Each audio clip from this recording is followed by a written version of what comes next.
Right, this is probably dealt with this before, but I can't remember. This is the tie bar from the axle that goes forward to the chassis. It's very important that the angle that this part is at allows that when the axle is raised or dropped, you've still got a bit of movement here with the rose joint. And this end, it's important that the spacers have a bevel put on them to allow this also to rotate, as I've done there.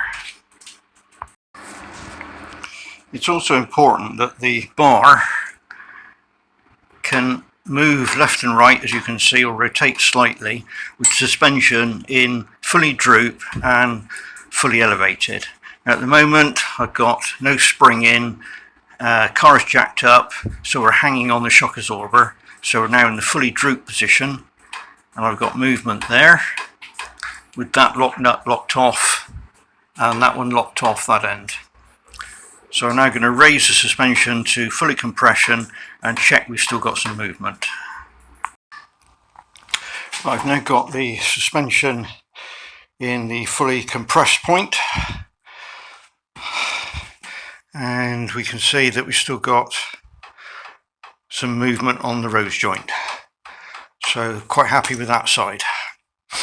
So I've now tightened this one up with this nut, and obviously this rose joint here.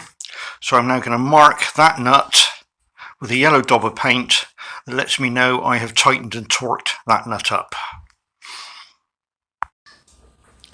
Right, that's my double yellow paint, so I now know that I don't have to touch that nut again. Right, so that's the top ones done. I can't actually do the bottom ones yet, because if I tighten those up, it means the other end, which is in there with a rose joint on it, because I'm going to have to take that off to rotate the rose joint when I come to set the suspension up to get the right toe in, toe out on the rear axle. That means I can't actually tighten up this big nut yet. So that's one of the last things to do.